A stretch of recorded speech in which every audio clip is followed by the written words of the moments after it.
Today, we are jumping into a completely different series that I've seen a bunch of you requesting down below. Solo leveling is one of those journeys where we follow one man on his quest to become the strongest in a constant battle against both man and monsters. Unlike a bunch of manga that I shan't name, this manhwa doesn't stray into the confusing, philosophical, or profound. Instead, it's extremely easy to read and lets the art along with the brilliant fight scenes take a hold. Don't get me wrong, the story also has a great deal of substance and interesting concepts, they just don't make that the overall focus of the story itself. The focus is always seemingly on Jinwoo and his quest to become the strongest. In this video, we're going to cover the first arc that takes place throughout the series, D-Rank Dungeon Arc. This arc is a fantastic way to enter the world of solo leveling. While focusing on the main character, his initial strengths and weaknesses, we are slowly fed information that allows us to gain an even greater understanding of the world that everyone finds themselves in. It seems to be one like our own. However, 10 years earlier, a random event led to a massive change in the world. If you want to find out more, subscribe, push this video to 3k likes so I know that you all want the next arc, and sit back and relax as we delve into the first part of solo leveling. Kicking things off in Seoul, South Korea, apologies to all my hyongs for what's probably a terrible accent for a Korean pronunciation. Either way, we find the world's weakest hunter, E-Rank Sung Jinwoo. Walking through the streets, brooding over his ridiculously weak self, Jin finds it embarrassing to even call himself a hunter. Being a hunter is a job where you place your life on the line in the hopes of great return. However, Jin isn't doing this because it's his choice. Meanwhile, in a construction site, the infamously known weakest hunter, Sung Jinwoo, arrives to join the other hunters in a raid. Looking over at him walk past, one returning hunter, Bark, questions if he's powerful as everyone is happy to see him. Kim though points out that it's actually the opposite. He's the world's weakest and finds it tough to even get through an E-Rank dungeon. Figuring that since he's here, it's most likely an extremely weak dungeon, Kim tells his boy to quiet his voice since he might overhear them talking, to which it's revealed that Jin had actually heard the entire conversation. Trying to clear his mind, Jin asks for a coffee, however, to his dismay finds out that they'd just run out. Feeling absolutely terrible about this, the barista apologizes to Jin as he walks off, a bit let down. All of a sudden, Joo-hee screams out, noticing that he's all beaten up. Sitting down together, the two chat for a brief moment about how Jin was sent to hospital following an expedition into an E-Rank dungeon. Getting up, Jin tells her that they might as well head over since it looks like everyone is about to head in. Gathering everyone around, Song Cheol asks if it's alright to take the role as team leader for this raid. Everyone agrees, and shortly following this, he heads inside, telling everyone to follow him forth into the dungeon. Gaining confidence, Jinwoo tells himself to try his best today and enters the portal last behind everyone else. Watching everyone leave in front of him, the dude from the coffee stand tells his boy that he feels a bit shit since he wasn't able to give Jin a coffee before he headed in. Now in the dungeon, Jinwoo is found already being healed by Joo-hee and apologizing for his lack of skills. All around them, the other members of the group take care of the remaining monsters. Thinking that the raid is almost done now, Jinwoo looks over to see everyone in a group talking. Above their heads, you can see a symbol representing something. These different colors and symbols each correlate to a member's affinity. Snapping him back, Joo-hee asks if he has a reason, one stopping him from leaving. Not wanting to reveal his own personal hell, Jin laughs while expressing that he does this for the fun of it, otherwise he'd actually die of boredom. Nearby, Song, holding a crystal in his hand, explains that this thing is a magical core, an item someone receives after killing a monster. Magical cores from even a C-rank monster is worth thousands, yet sadly since Jin is an E-rank hunter, C-ranks are a mere impossibility for him to achieve. Holding the pathetic E-rank core in his hand, Jin thinks it's a bit small after putting his all into this dungeon. As he becomes even more disheartened, a random yells out that they found another entrance.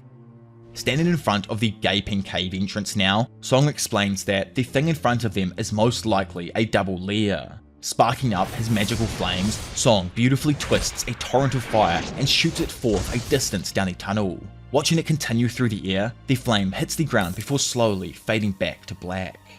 Getting everyone's attention, Song elaborates that the gate actually won't close if the boss is still alive. Due to the gate not closing yet, it's evident that the boss is most likely down the tunnel.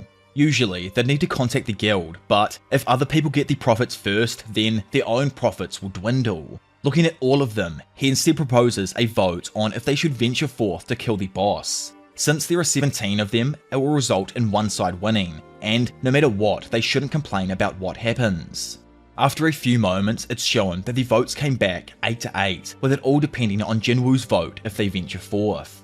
Knowing he doesn't have enough money and soon needs to pay for his sister to attend college, plus look after his sick mother in hospital, Jinwoo announces that he is going, meaning that all 17 of the hunters will push further into the dungeon. Wondering how long it's been since everyone entered the cave, someone mentions that it's been around 40 minutes and the gate will close an hour after the boss is defeated, so right now they have about 20 minutes spare to escape. Walking together, Jinwoo apologizes to Juhee for forcing her to come in here after voting yes. Being told he doesn't need to worry, Jin pushes further to get the truth, only for Juhee to rage out and tell him that no, she currently is not okay. Screaming if he's mental, Juhee reveals that the wound Jin initially received, the one that, we never saw him get, was a stab wound that entered just below where his heart is. Coming to see that he really is only alive because of her, Jin apologizes for dragging her into this once more. Smiling, Juhee hints that if he really is sorry, maybe he should take her out for some food to prove it. Blushing, but unable to say anything, Juhee asks him if he doesn't want to which he snaps out of the daze and accepts the date. Finally, after a few more minutes, the group end up finding a large, golden and purple door. Asking those following if they want to return empty-handed or not, Song begins pushing the door open while saying that they could be the first ones to ever enter this section. Creaking open the door and entering the room, blue flames ignite, alighting the room and revealing the large, circular space that lays before them. Expecting to face magical beasts, the team is confused and notes that it looks as if no one has been here in ages. Statues surround the room, some holding weapons, some holding instruments. The atmosphere makes Jin's hair stand on edge, and he feels as if someone is literally staring down on him. Not wanting to be caught up with negative feelings, Jin examines the massive statue that's seated in the centre back of the room.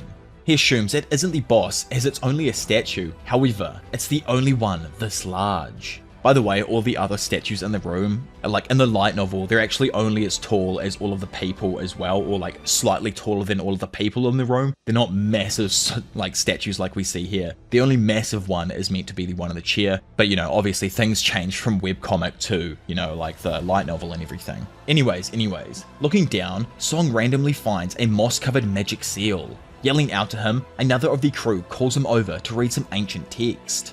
Moving over to the text board, Song begins reading out Carthanen's temple commandments. First, worship the Lord. Second, praise the Lord. Third, prove your faith. Being tapped on the shoulder, Jin turns around to hear Juhee exclaiming that the statue's eyeball just moved. Thinking that she's gotta be tripping, suddenly Jin starts to feel an aura he hadn't before. The air became chill and all noise stopped. With that, Song announces to the group that anyone who does not follow the previously mentioned rules will never return alive. Slamming behind them, everyone's heads snap back to see the previously open entrance has slammed shut. Annoyed with everyone spouting nonsense, one of the team members announces that, he's out of here, they can have whatever treasures they find, but he's done. Wishing them good luck, he places his hand upon the door, only to hear Song scream out for him to wait. Before his voice even reaches the hunter, a shadow shoots through the room and cleaves the man down. Instantly following this, the statue returns to its position and lowers the weapon. Horrified to witness the statue come to life, the team members are all left speechless, knowing that if they want to leave, they need to destroy these statues. Jinwoo, remembering a previous statement, flicks his head around to see the main statue now staring right back at him. Thinking about the guy who just died, Jin knows he was only D rank. Even if he was only a weak D rank, he still would have been stronger than an E rank like himself. For obviously those who are confused with the ranking system inside of solo leveling, simply it starts with E, then it goes up from there with D, C, B, A, and then finally the strongest at S rank. The anime has done things slightly differently, as you could tell, not with the power system or anything like that. Instead, it's added a few other interactions with characters that never happened in these initial chapters. I think it was like a pre-chapter or something. I haven't actually read it before, so I don't know. I think it's good because it kind of expands the world a little bit more and shows us that other things are happening at the same time while this is also going on. However, I do hope that A1, which is the studio that is taking on solo leveling here, sticks with mainly Jin's point of view like we get throughout the story or get throughout the webcomic, and doesn't get too caught up in other things too too early on. The pacing right now is looking like 4 to 5 chapters per episode, so I'm assuming over the 12 episodes we're probably going to get around 55 to 60 chapters, possibly even more throughout this first season. It just depends on how the pacing is for like other arcs and everything, but that's kind of like how I'm feeling right now. Anyways, confused because this dungeon was meant to be D rank at most. Jin swears that he's never heard of monsters as strong as these inside of a D rank dungeon. In a flashback, we find that this wasn't the first time Jin almost died. During the first raid he ever went on, he accidentally left the group and got lost. Then, out of nowhere, a random E-rank goblin shanked him from behind, sending him straight to the hospital for weeks. Another time, he almost starved to death after being trapped inside because his entire team had left. Other people in like the solo leveling world usually use their magical cores to trade up for better weapons, to then fight stronger monsters and earn even more money. Jin, however, can't do this. He never holds a weapon, so like that little blade you do see in the anime as well, I don't think that ever happens. It would just break anyway, like he says right here.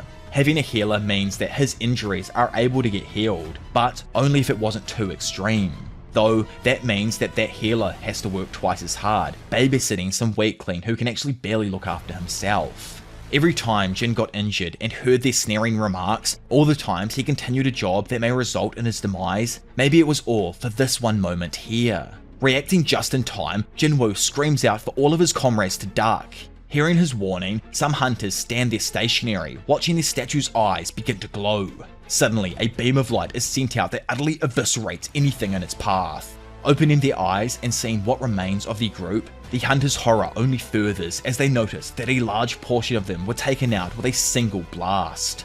Making himself heard, Song yells for everyone to not stand up and remain in their positions. If they choose to stand back up now, the statue will 100% attack them again.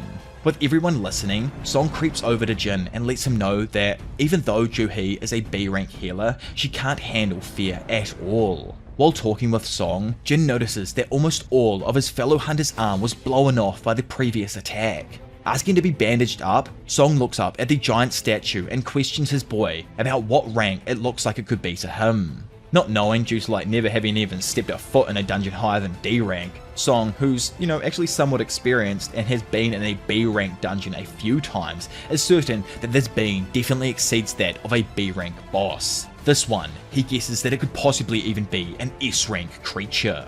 Thinking on the spot, Jin remembers the commandments that Song had read out earlier. Worship the Lord, praise the Lord, and prove your faith. Those who do not follow the commandments will never return alive. To Jin, it's obvious. He thinks that the giant godlike statue seated in front of him is that Lord.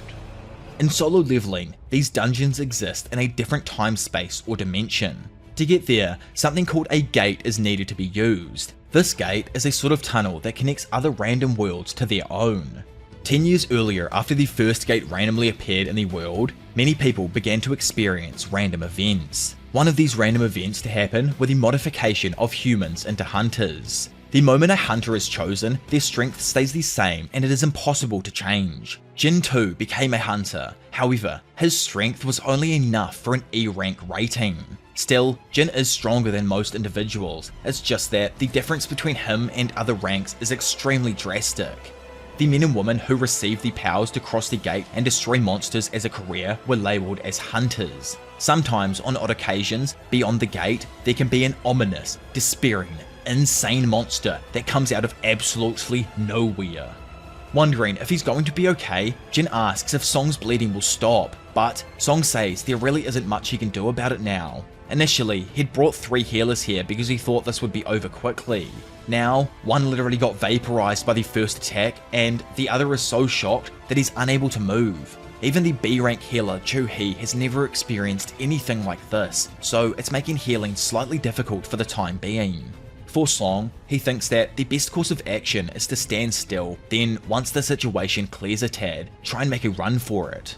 Suddenly, one of the random hunters breaks away from the group while claiming that this isn't his final moment. He finally managed to join a big guild, so he won't die here. Gritting his teeth, the man gasses himself up and plans to use enough speed to burst through the doors in an instant. Boosting off and sending rocks flying with tremendous speed, the hunter begins closing in on the door. All of a sudden though, a burst of light shoots through the room, evaporating the hunter and leaving nothing but his feet remaining. Groaning with rage, another hunter questions why it is that the monsters are taking their time when they could just take them out whenever they feel like it. Thinking that this is completely different from the typical monsters who just blindly attack on sight, Jin is able to deduce that the statues seem to attack in a sort of pattern.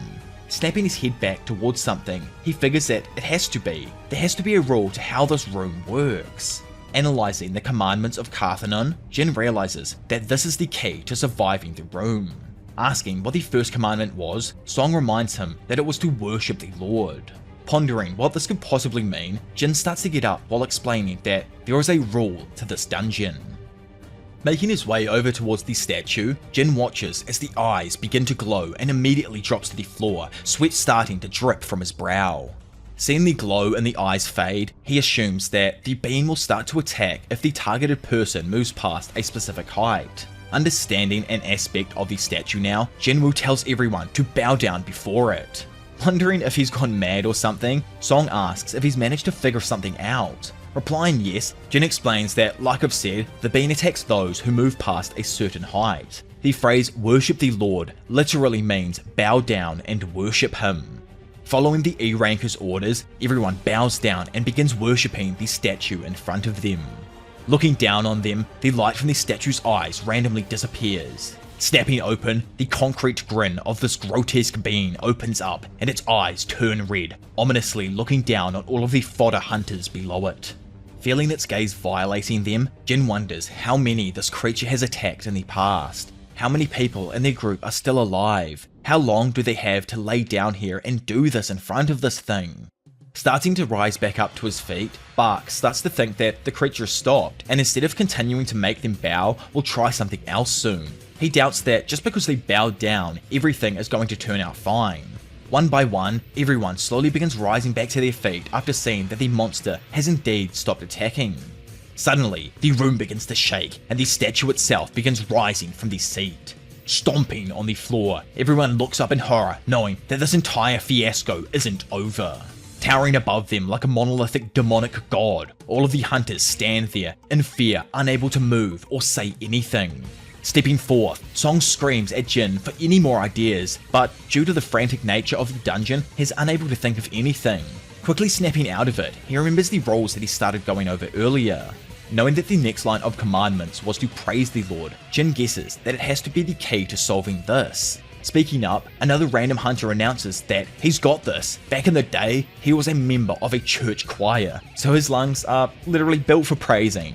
Grabbing a hold of his cross, the hunter closes his eyes and starts to approach the Lord. Not stopping under fear of death, the hunter sings for the Lord to make him anew. As everyone stands around, they wonder if it's working or not, and Bark even thinks that the creature's started to move slightly slower now. Jin though, man's dripping in a cold sweat since he's come to realize it. The hunter is actually praying to the wrong god. With that, the statue steps down, flattening the ex-Christian below its gigantic foot. Screaming and turning away in fear of the seemingly inevitable, some of the people even decide to start running away in hopes of living for just a moment longer. Terrified and unable to move, Juhi screams her final words as the statue squishes her as well. JK though, big simping Jin was able to double back and quickly tear her away in time. Running now, Song tells everyone to split up in an attempt to figure out what to do next. By himself, Bark thinks back on his wife and the life that he had with his family, while reiterating that he cannot die here. He's determined to be a father to his 2 children, but this is. Thinking he finally found a safe location to chill out, Kim screams out for his mate to watch his back and turn around. Unable to react in time, the statue cleaved downwards, slicing our boy Bark in 2 and sending him straight into the Shadow Realm. Just like before, the statue then returns to its original position. Over the other side of the room, Jin runs with Juhi from the statue, wondering how the hell he's meant to praise a god he doesn't even know. Analysing the room, he knows that the entire place is encircled with large guards and a colossal statue centered at the back. If one gets too close to a statue, it automatically attacks them in an instant. Randomly, as he looks at each individual statue, he sees a woman holding a trumpet. Wondering if they attack with instruments as well, Jin knows the others only attack if you get too close. Once you are close, it's all a predetermined moveset. Figuring that he's probably on the right track here, Jin yells out to the remaining people to run towards the statues with instruments. Seeing that he was already next to one, Song looks over to see the statue begin playing a dank tune. Backing up Jin's statement, he tells the others that the statues holding instruments do not attack. Finding a statue of his own, Kim breaks down over the loss of his close friend Bark. Honestly, it's pretty rough for the man. Dude decided to return to the hunter life only to get literally rickrolled by some demonic god's little game in his first dungeon back. That's the worst RNG you could possibly have. Sprinting over to the other side of the room, both Jin and Juhee stand underneath a man with a drum. However, it refuses to begin playing until only one remains. Darting off, Jin makes a mad dash towards the next closest instrument. Looking over at the fleeing rat beneath itself, the statue then moves to stomp on Jin. Telling himself to push just a tad further, Jin is able to dodge the foot that goes to stomp down on him. However, the subsequent stomp sends him uncontrollably tumbling forwards. Stunned and unable to move, Jin can only watch as he slides straight towards a shield-wielding statue. Thrusting downwards, the statue seemingly pushes its shield into the ground and destroys the concrete floor as Jin slides into it. Juhee screams out in a hope that he somehow made it out alive. Bloody and barely able to move now, Jin pleads with whatever force is above for something to appear in front of him. Rising to his feet and holding on to the thread that connects him to life or death, he slowly starts to feel like now, even that line may break. Closing his eyes for the impending doom that's about to happen, the voice of an angel suddenly begins singing out. Below it, we see that our boy, laid out, has somehow managed to get lucky and find a statue. Laughing at the luck he seems to have, we then see that due to all of the music being played, or a song being sung, the Lord statue has stopped dead in the center of the room. Moments later, Juhee sprints over to Jin and asks him if he's alright. Jin tries telling her that he's alright. However, after arriving and seeing the terrible state that he's currently in, missing a foot, Juhee breaks down crying. Feeling terrible and probably thinking it's her fault that Jin lost his foot, Juhee puts all her effort into making sure that his wound is healed. Outputting too much magic though, blood spurts from her nose and she collapses next to Jin. Thankful that at least Jin somehow managed to survive, Kim points out how the group's numbers are quickly being whittled away from 17 to only 6, and 2 of those surviving members are already gravely injured. Finding it unfortunate that Song lost his arm, Kim reminds him that this is all because he made a rash decision as the party leader. Warning him about the impending punishment for losing so many members, Song, heavy-hearted, agrees with what he's saying. Moving once more, everyone's attention is quickly brought back to the statue. Raising its left hand, everyone feels the ground shake uncontrollably before in front of them, a table-like object bursts through the floor. Once the summoned platform finishes moving, flames then also appear in the sky around the outskirts of the room. Looking at the summoning in front of them, Kim wonders what it could be, only for Jin to say that it's an altar. Elaborating to the other 5 members, he assumes it's one from like an ancient mythology where they sacrificed living beings for their lord. Backing up his assumption, he reiterates that the final commandment was to prove your faith. Suddenly, a light appears in the stomach of Kim and the man begins withdrawing a blade from a small gateway-like opening. Even though he thinks he's dumb, Kim understands that this likely means they need to sacrifice someone. Pointing his sword towards the gravely injured Song, Kim demands that the man who brought them here steps forwards. In his mind, Kim feels like Song is responsible for all 11 deaths that have happened so far. Plus, he also just agreed to take responsibility for them before. Seeing where he's coming from, Song agrees on taking responsibility, but asks for him to lower the sword and let him walk freely ahead. Behind them, Jin full-on disagrees with what's going on. In his mind, he doesn't think it's his fault. They all technically voted to come in here, and it's just cowardly to turn around and say it's his issue now. Stumbling up to the altar though, Song stares down at the weirdly decorated pattern on top of it. Randomly, a normal flame ignites behind him, causing Kim to scream out and ask, "What the hell is happening now?" Confused, Jin asks if this isn't what they were supposed to do. Unable to understand what the flame means or if the god wanted a sacrifice to start with, Jin asks the 4 remaining people in front of him if they could also carry him up to the altar. Being carried in by the large guy and other female, Jin notices that as soon as they enter the circle, 3 more flames ignited. Asking Song if he thinks the others will save them if they decide to stay here, Song begins explaining a feature of how these gates actually work. For them right now, it marks 1 week since the gate was opened. The statues will start moving before reinforcements even get to this part of the dungeon. The reason this even matters is because after 1 week of a dungeon being open, monsters inside of the gate can actually come through and enter their own world. The entire purpose of a raid to begin with is to kill the boss and close the gate before the time runs out. If the people inside of the dungeon fail these tasks right now, it will mean the monsters commanding them to do all these random tasks can freely enter their own world. Turning to the final 2 members, Jin tells them that they should come here as well. For every person that steps on the altar, a flame appears, and he thinks that the trial won't begin until everyone's here. Listening to him and proceeding to stand on the altar themselves, blue lights suddenly shoot along the ground out to the outer edge of the altar where it lights a corresponding blue flame.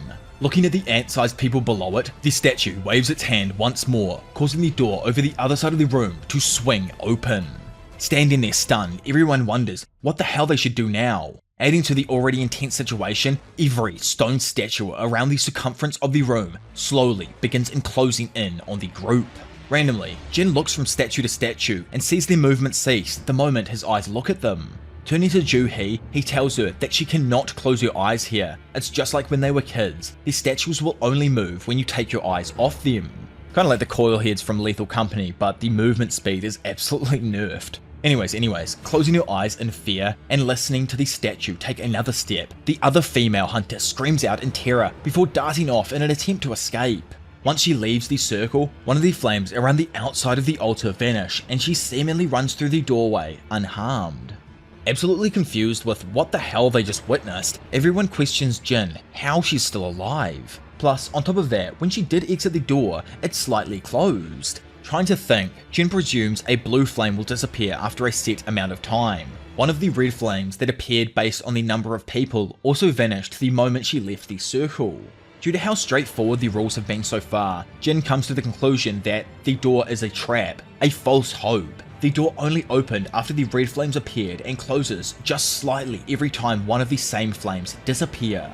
Prove your faith for Jin is literal, meaning that even in terror and danger, with the sweetest of temptations, keep your faith true. Apologizing to Jin though, the big dude who carried him over earlier says he doesn't think he can take much more of this. Throwing Jin to the floor and leaving him helpless, the man runs off towards a supposed false hope. Watching another leave in front of him, Kim is just baffled that once again, someone ran out. Screaming out that no one can move though, Jin explains that if anyone else decides to leave and they're only stuck with 3 people, the rest will not be able to survive. Needing an elaboration on what's happening, Song asks Jin for more info, to which he tells him that all they need to do is stay still and watch the statues until the blue flames disappear. The blue flames are a timer, and once they run out, everyone will be able to leave freely. Kim tells them that, yeah, he may be right, but the door could also just slam shut, sealing them in here when the blue flames run out as well. Throughout all of the previous dungeons he's gone through with Jin, Kim never imagined someone as weak as him would be helpful.